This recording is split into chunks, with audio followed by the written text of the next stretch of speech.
Hello all, அஸ்ஸலாமு அலைக்கும் வரஹ்மத்துல்லாஹி தஆலா பரகாத்துஹு. இன்னைக்கு நம்ம வெண்டிக்காய் ரெசிபி தான் பார்க்க போகிறோம். வெண்டிக்காய் பொரியல்.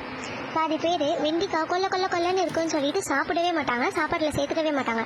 ஆனால் இப்போது நான் செய்ய போகிறது கொல்லப்பே இருக்காது, நல்ல உதிரியாக டேஸ்ட்டாக இருக்கும்.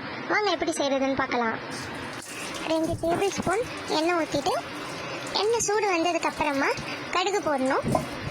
கடுகு போட்டு அது நல்லா வெடித்து வந்ததுக்கப்புறமா மஞ்சத்தூள், மிளகாய்த்தூள், ஜீரகத்தூள் போட்டு நல்லா வதக்கி விட்டு, ஏற்கனவே நம்ம உப்பு போட்டு ஊற வச்சு தான் வச்சுருக்கோம் வெண்டிக்காவை, அதை போட்டு நல்லா வதக்கிடணும்.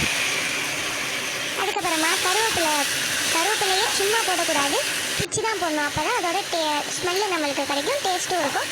ஆனியன் போட்டு நல்லா வதக்கிட்டு, இதில் முக்கியமானது தயிர் தான். தயிர் 1/2 கப் ஊற்றினா போதும். ஊற்றி நல்லா வதக்கி விட்டுட்டு மூடி வச்சிடணும்.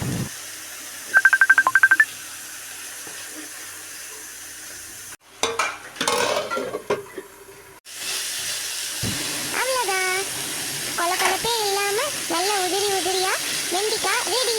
இதை நம்ம ஒரு பவுலில் வச்சு சர்வ் பண்ண வேண்டியது தான். டாடா, பாய் பாய்.